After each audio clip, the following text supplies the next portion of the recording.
Good morning, and welcome to our Unitarian Universalist Cooperative Summer Worship Series for 2020. I'm Kendall Gibbons, Senior Minister at the All Souls UU Church in Kansas City, Missouri.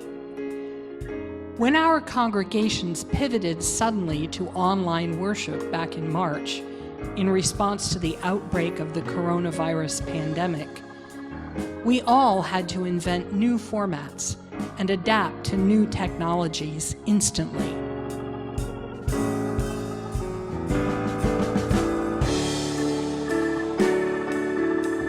Many of our ministers and tech staff and volunteers rose to the occasion with great creativity and skill.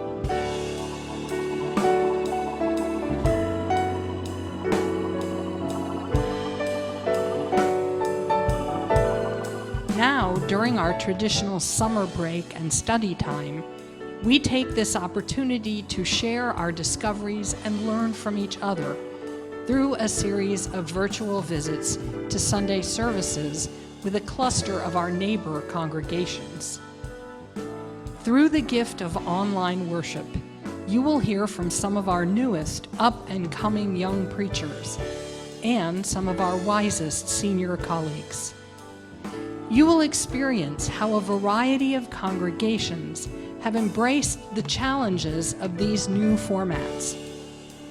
And our sound, video, and streaming tech folks will enjoy a little well-deserved time off.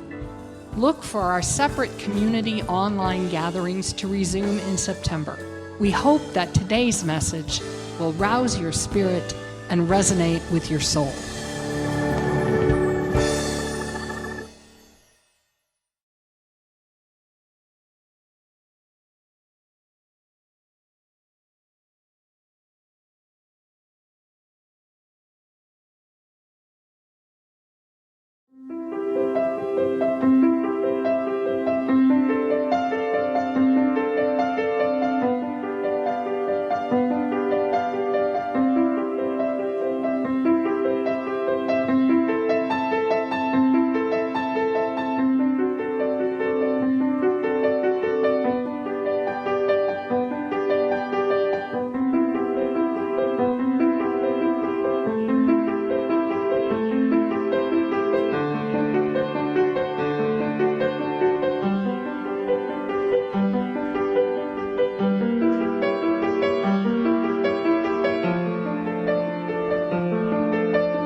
Welcome.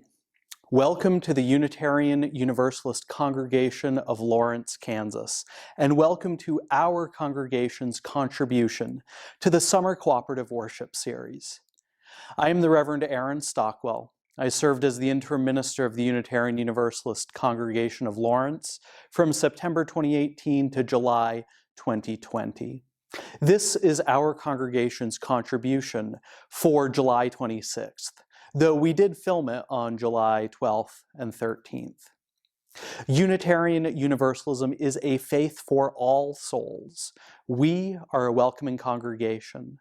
We celebrate and welcome all people of all sexual orientations, races, ages, gender identities, abilities, or beliefs. We say this every Sunday because it matters deeply. Whoever you are, whoever you love, wherever you are on life's journey, you are welcome here. We begin our gathering today with a montage of some of our worship associates reading the Reverend Dr. Hope Johnson's prayer, One Love. It will be followed by some of our children lighting their home chalices, using the words that we say when we light the chalice together in person. We light this chalice for love, hope, and peace. Now is a great time to get a candle or your own chalice so that you can take part in this ritual together. While we gather across cyberspace, it is important to have rituals that we each do together to bind us. Please wait to light the chalice until the children start to kindle their flames. We are one. A diverse group of proudly kindred spirits. Here not by coincidence, but because we choose to journey together. We are active and proactive. We care deeply. We live our love as best we can. We are one, working, eating, laughing. Playing, singing, storytelling. Sharing and rejoicing. Getting to know each other, taking risks. Opening up, questioning. Seeking, searching. Trying to understand, struggling. Making mistakes, paying attention.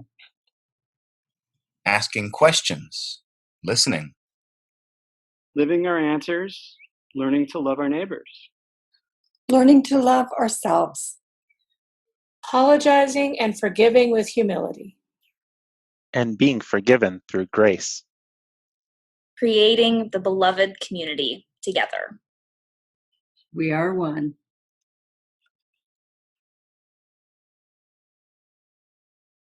We light this chalice for love, hope, and peace.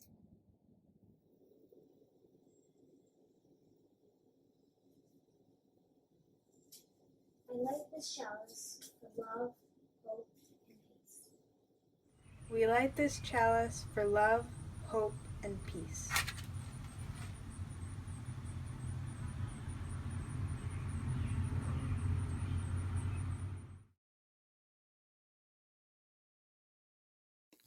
We begin our time together by singing a hymn that is near and dear to our congregation here in Lawrence, A Fire Mist and a Planet. Now, I will admit I had never paid much attention to this hymn, but when I arrived here, there was a framed copy of the lyrics handwritten by the author on the minister's office wall. William Herbert Caruth was a poet and a professor at the University of Kansas here in Lawrence, and he was actually a president of a previous congregation here in Lawrence, the Lawrence Unitarian Society. Let us sing.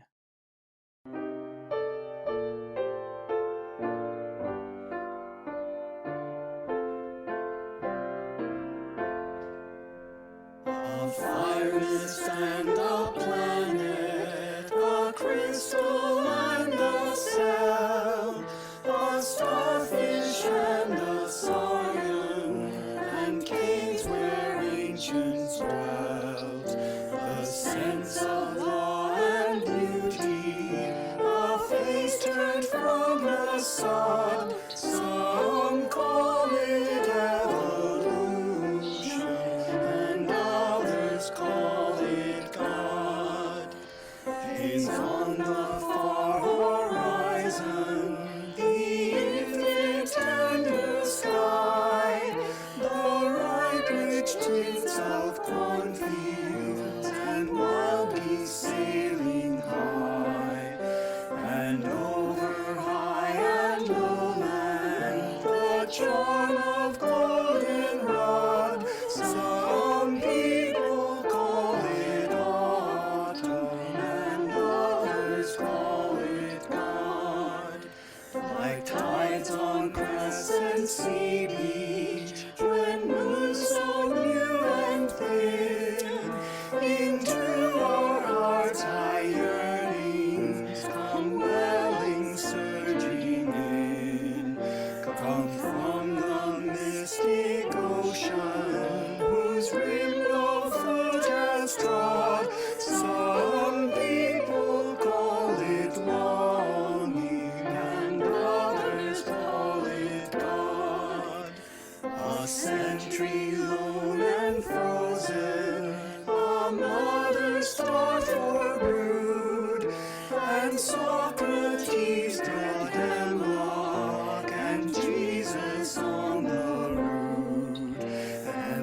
Now is the time in our service that we set aside for contemplation and meditation.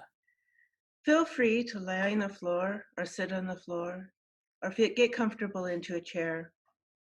You can close your eyes or leave them open, but take a moment to get comfortable, and when you're ready, take a deep breath through your nose, and then slowly release out through your mouth. Take another breath, and this time as you breathe in, feel your weight on the floor or on the chair. Feel that connection to the fabric on your skin and reality holding you up in this place. On your next breath, allow your mind to reach out and feel the free expansion of the room in which you are sitting. Feel the empty air between you and the walls. Feel this container of where you are in this time.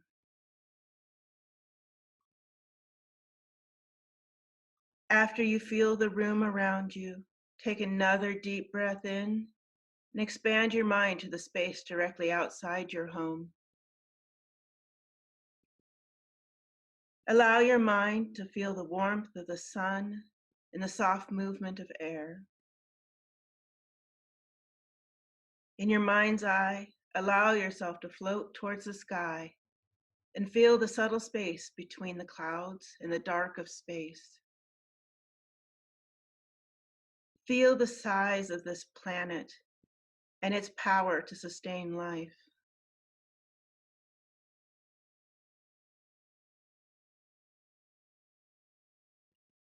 Allow yourself to float out past the atmosphere till the planets become a glowing blue jewel in the night. Float further out till you see the other planets in their dance around the sun.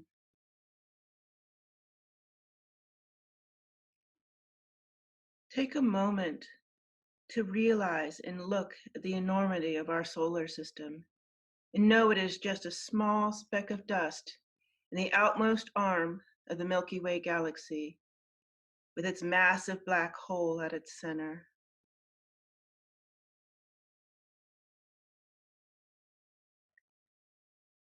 Now see this galaxy as one of millions of galaxies in an ever-expanding universe, continuing further and further out, pushing beyond what we understand. Take a deep breath in and feel the vastness as you breathe come back into your body. Pull your mind's eye into your body. Feel your bones upholding your frame. Feel the blood flowing through all your limbs. Feel the energy flowing through your hands, your feet, your chest, your legs. Realize how much bigger you are on the inside than what your size would suggest. An entire universe in your skin with tiny cells as galaxies spinning. As big as the universe is, we are the same in our tininess. Each little atom, each little particle, a tiny galaxy within ourselves. This is how we are connected to it all. This is the wonder of being. O Spirit of life and love, seen in the molecule and the atom, heard in the coos of children or the voice of an old friend, felt in the wind blowing through our hair. We call God by many names or no name at all, but that mystery beyond all understanding knows us by our true first name, which is beloved. We give thanks for the things that we have. We know that it did not have to be that way. We give thanks for this community, for the people sitting to our left and to our right, or above us or below us in the Zoom gallery view. May we have the courage to be with those who mourn, those who are ill, those who live with addiction. May we remind them that they have worth. This world is beautiful and broken. We must work to repair it and love it, save and savor the world. The arc of the universe bends towards justice, but we need to be love's hands, tugging on that arc. May we each work to bring peace to the war-torn parts of the world, knowing that those war-torn parts may be on the other side of the ocean, in the cities where Black and brown lives are broken, or even in our own homes. We know that we are human, sometimes painfully so. We fumble with our words and fail, sometimes epically. We are made aware of our imperfections. We can build up walls around our authentic selves, others, and the divine. We break relationships. Let us be reminded that we are loved and lovable not in spite of these imperfections, but because of them. And may we remember that because we are breathing, there is always time to better ourselves, always time to repair relationship. I say these words and do all things for love's sake. And now let's take a brief pause to rest, to pray the prayers of our own hearts, or to listen.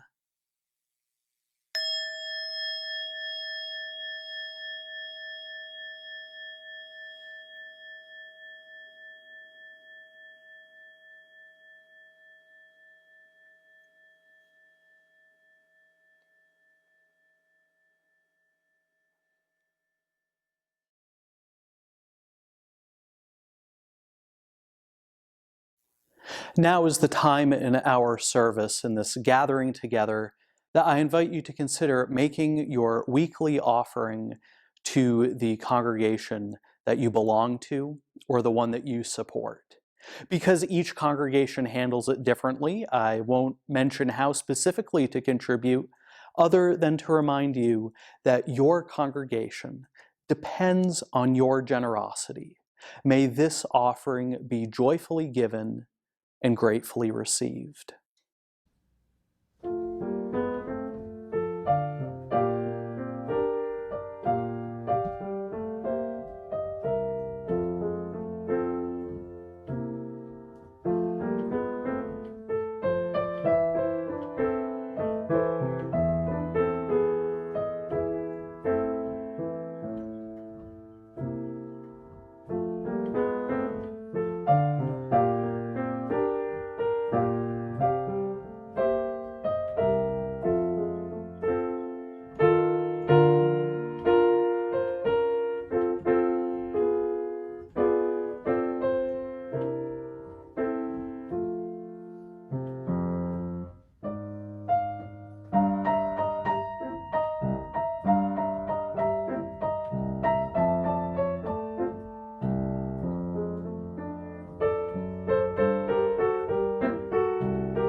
Somewhere, this planet has a showstopper for you that takes your breath away and makes you tug on other people's sleeves to make them see what you see. The whirling autumn leaves with their wedding song of death and beauty. The heartbreaking call of the loon, or the wolf, or the whale. The nuzzling of newborn creatures after the labor of birth, or the struggle of the monarch out of the chrysalis into unfamiliar wings. For me, it is waterfalls. I could stand all day dumbstruck by the vision of such endless abundance. The living energy of creation poured out unceasingly before my eyes, seeming to promise a truth that something in the world, and therefore something is me, is never and can never be exhausted. It makes me want to weep, want to dance, want to fall on my knees and be one with whatever that is in everlasting praise. Let me promise you, as clearly as I am capable of knowing what I know, none of this has anything to do with Jesus, or Buddha, or silly people who want to burn assorted writings, or equally silly people who take violent exception to the burning of their favorite texts. The primal experience of reverence in and for the natural world precedes theology of any variety. It is an organic human experience that requires no supernatural explanations. Like everything else about the human condition, our aesthetic sensibilities are a product or a byproduct of the evolutionary pressures that have shaped us for reproductive success in our particular ecological niche. If they have any advantage in themselves, why would it not be to help us appreciate our home planet, to find sustenance in its beauty? The visceral response of reverence is as real and as functional to the creatures we are as our hunger, our fear, our sexual impulses, our protection of the young. And just as our hunger and our fear can make us cruel and dangerous, just as our sexuality and our parental concern can be perverted into destructive self-serving, so can our innate capacity for reverence be twisted into oppression and misery. Perhaps the most essential tenet of liberal religion across all mythologies and ritual vocabularies is that each one of us is responsible for what we do with and about and because of that experience of reverence. It is not society's job. It is not our parents' job. It is not even ultimately the church's job or any minister's job, but yours alone to decide how you will respond to that breathtaking beauty, which consists partly in the recognition that you and the world around you and the creative energy of the whole universe are embedded in the same source and are, in some profound way, the same thing.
When you come to me, come not with the expectation to have some passive clergy person coddle you into complacency.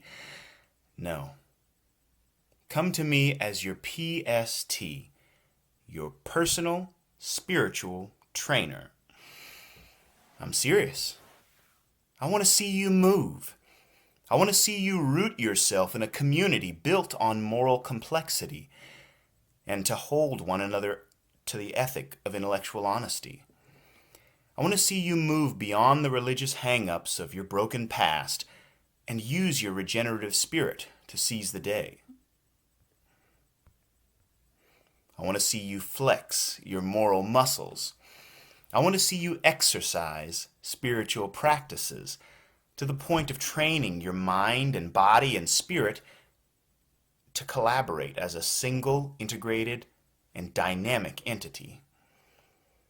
I want to hear you articulate your beliefs. I want to hear you articulate your faith to the point of having some moral relevance. I want to know that you are engaged in the moral issues of our time. I want to know what makes you afraid. I want to know if you're cultivating your doubts and your questions so that when you do take a stand, we can all trust your authenticity. I want to know the intricacies of how you're treating other people. Have you learned new ways to better your relationships? If so, share them. I want to know if you've learned to like yourself. Have you learned to love yourself? I want to know if you feel alive.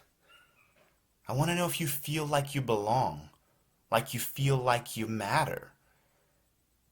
Because to me, you do. You do. Because you are my personal spiritual trainers.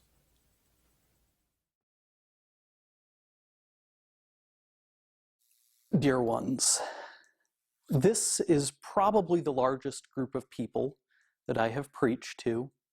You are spread out amongst our several congregations, and yet right now, I am preaching just to you, dear one, beloved, sitting in front of your computer screen. There is so much that I do not know about you. I do not know where you are gathering. I do not know who you are gathering with in front of your computer screen. Even less, I know nothing about the traditions that you are missing in your home congregations, the songs, the sights. I do not know the people that you are missing in this time of physical distancing. I do not know the ways that you have been love's hands in the world. I do not know how you have activated your networks of care and mutuality. I do not know the times that you have showed up to protest, declaring that Black Lives Matter. I do not know how you have struggled. There is a lot that I do not know about you. But you are here, breathing, watching this service, and chances are good are Unitarian Universalist, so that is a good enough starting place for our conversation today. Furthermore, with all the fluidity in this world, there is likely something that has changed in our country or in your world since I recorded this on July 13th. I want to talk to you about something so simple and so complex. I am wondering about the last time your breath was taken away. If I asked you to recall that moment, that last moment that your breath was taken away, when awe moved through you, or when a moment when you learned something that you carry with you, what would you say? What moment was that? Do you remember it? What did that moment teach you? If it was a moment in the recent past, How often do you remember that moment? Now, I do not have to list all of the events, the uprisings, the upheavals of the last several months. There are so many. Humans as a species are meaning-making creatures. We are storytellers. We seek to make meaning in the world that we live. Why is this? It's because we need to create the architecture of our lives. Gregory Mobley was the professor of Hebrew Scriptures when I was a student at Andover Newton Theological School. In his book, Return of the Chaos Monsters, he describes why humans tell stories. Humans, as Greg put it, are storytellers, meaning makers, and pattern tracers. Because telling stories allows us, as Mobley wrote, it allows us to compose an account of what happened, even if the narrative said what happened never actually happened. Once we have a story, we have direction. We have shape, we have motive and episodes. We no longer have chaos. We have meaning and order. How do we make sense of it all? Do we have to make sense of it all? Yes, we do have to make sense of it all. We do have to make meaning. We have to make meaning of it because our living tradition includes as a source direct experience of mystery and wonder. As I trust you are aware, our living tradition has 6 sources. And since I have a larger audience than I normally would, I want to lift up what several colleagues have also mentioned. There is a missing source. I believe the missing 7th source is our tradition's own history. Perhaps that is implied, but we ourselves have a rich tradition. Our Unitarian Universalist history is missing, but I digress. The last 5 sources are all sources of wisdom that you gain from other places, from sacred texts and from books. But that first source, that's all about you. That's about the work that you do. That's about making meaning of yourself with everything that has ever gone on in your life and everything that has gone on in this world in the last 6 months. The shorthand for that first source is direct experience of mystery and wonder. At least it is for me. But the full source is direct experience of that transcending mystery and wonder, affirmed in all cultures, which moves us to a renewal of the spirit and an openness to the forces which create and uphold life. Now, if I didn't have gel in my hair, my hair would be standing up on end. How do you even begin to embrace and explore it? Well, our seminaries teach about our Jewish and Christian heritages. We read up about the lives of prophetic people. We learn about science and reason, world religions, and pagan theologies. But I don't know how much they teach us about making sense of the world. How do we create our own first sources personal? And how do we create our communal first sources? How do we make sense of the world? Now, every moment, every experience does not necessarily make meaning. We are not a faith tradition that says everything happens for a reason. But when we have those whoa, yikes moments or those moments that help us understand more, it is worth figuring out how do we plumb those moments for deeper meaning. Some of us do this task of meaning making, exploring the poetics of the world with therapists or coaches or ministers or spiritual directors who all do wonderful jobs with that, but this is something that is accessible to everyone. You can do these exercises at home. You can flex your own moral muscles, as Nathan Walker writes. Exercise spiritual practices to the point of training your mind and body and spirit to collaborate as a single, integrated, and dynamic unit. It is accessible to all because we all have those moments that my colleague Kendall Gibbons writes about, where you want to weep, want to dance, want to fall on your knees and be one with whatever that is in everlasting praise. The question becomes, how do we turn our direct experience into Scripture? How do we write the sacred text of our lives?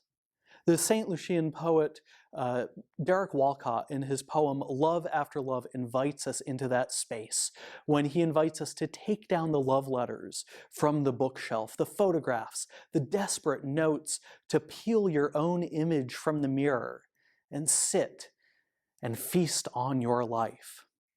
Now, this is a source that our transcendentalist foreparents would recognize. Emerson wrote, "It is not what we believe, but the universal impulse to believe. That is the principal fact." It is a beautiful source because it means that whatever we experience in another source, that feeling underneath it becomes that first source. How we are moved by a sunset or a protest or the words of a prophetic person or by a song, all of that is our first source. Now, there is something challenging about talking about this source. It is one that creates a level playing field. Everyone has their own first source, just like everyone has their own individual lives that they have made sense of, their own stories that they embrace again and again. Everyone has been shaped by their traumas, their joys, their griefs, their ahas.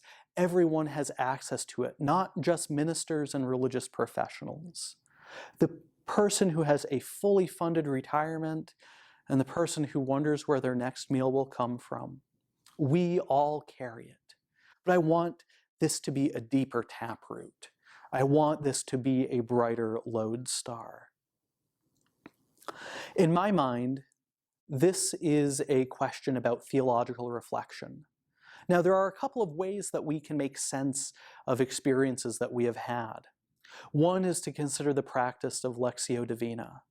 Lectio Divina, or sacred reading, is a wonderful spiritual practice that you can really use with anything you consider to be a sacred text, whether that's the Bible, the Bhagavad Gita, Mary Oliver poem, Harry Potter, the movie Caddyshack, a song by the Beatles or by Lizzo. You sit with that text and you consider on 4 different levels. Much of this practice of Lectio Divina was written by the Italian monk Guido II in his pamphlet, The Ladder of Monks. In that pamphlet, he said that the 4 steps are reading, meditating, praying, and contemplating, which are good, but they're a little bit vague for us. I appreciate how Vanessa Zoltan and Casper ter Kuile explain it on their podcast, Harry Potter and the Sacred Text. What's literally happening in the narrative? Where are we in the story? That's step 1. Step 2 is what allegorical images, stories, songs, or metaphors show up for you. Step 2. Step 3 is what experiences have you had in your own life that come to mind? And 4, what actions are you being called to take? Now, as we previously shared, we can use this method to sit down and chew on any sacred text. And what if we used an experience in our own lives instead as a sacred text? Maybe we aren't keeping a diary, but maybe we are. Maybe we could use a memory, one of those memories from Facebook that comes up, or a photograph of a day in our life to engage in a sort of autobiographical Lectio Divina, our own sacred reading. After experiencing something, an event, a scene, a situation, a day in our lives, we consider the story. We think about exactly what happened. Who are the characters, the feelings, the props, the setting? Step 1's easy. Then we move on to imagination. What songs, poems, hymns, stories, movies, images does this scene in your life remind you of? In this part of the analysis of our life, we can let our imaginations run wild. Casper ter Kuile writes in his book, The Power of Ritual, the first stage is as if we're putting a bite of food in our mouths. And that in that second stage, we have begun chewing it, breaking it down into many smaller pieces. Our minds have been opened, and suddenly we are engaging images and words far beyond the boundaries of the text.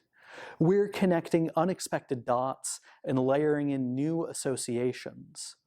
But at this stage, we're delighting in a bundle of ideas. Next, we need it to resonate more deeply, to seek the spiritual meaning. While the question for the third stage would be easier if we're doing a poem or someone else's work, the third stage, I think, is also fairly easy for our own lives. What other memories, moments, or family stories does this moment remind you of?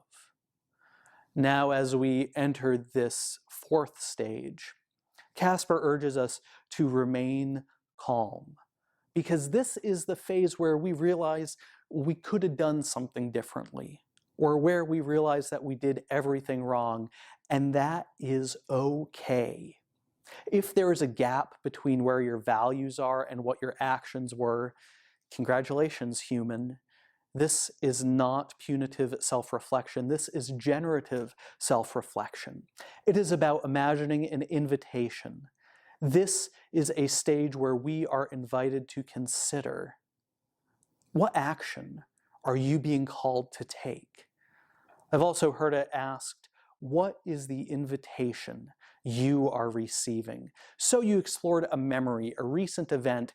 You've considered images and quotes from other people's writings.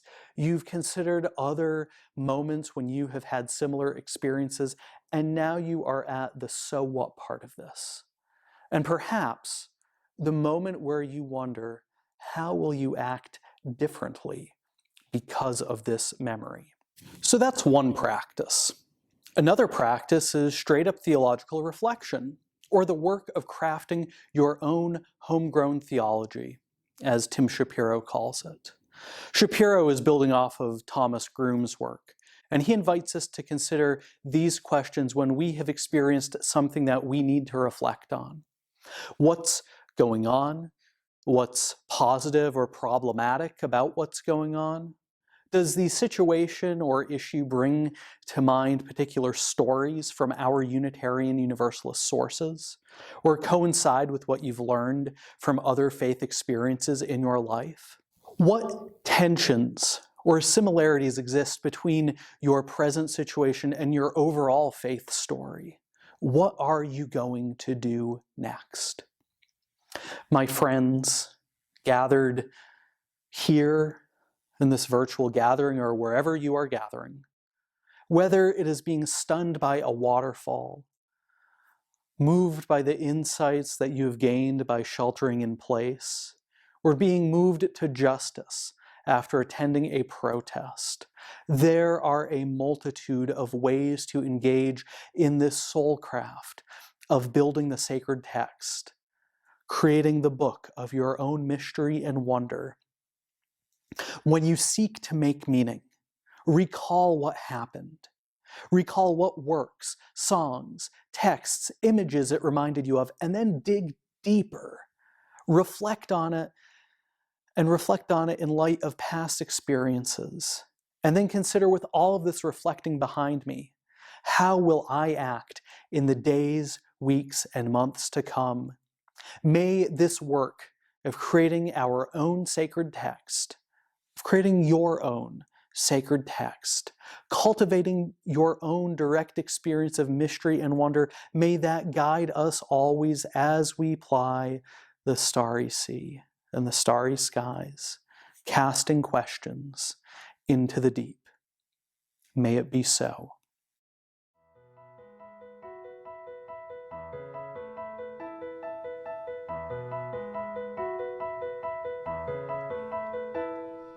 Though below me I feel no motion, standing on these mountains and plains, far away from the rolling ocean, still my dry land heart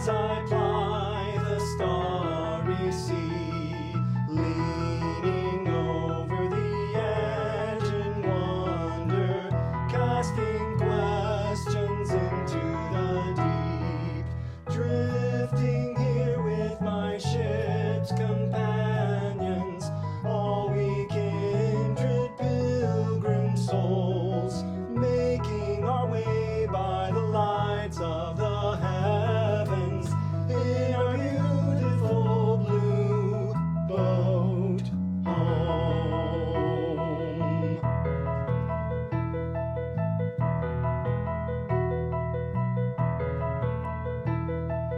I give thanks to the waves upholding me, hail the great winds urging me on, greet the infinite sea before me, sing the sky my sailor's song. I was born upon the fathoms, never harbor or port have I known. The wide universe is the ocean I travel, and the earth is my blue boat home.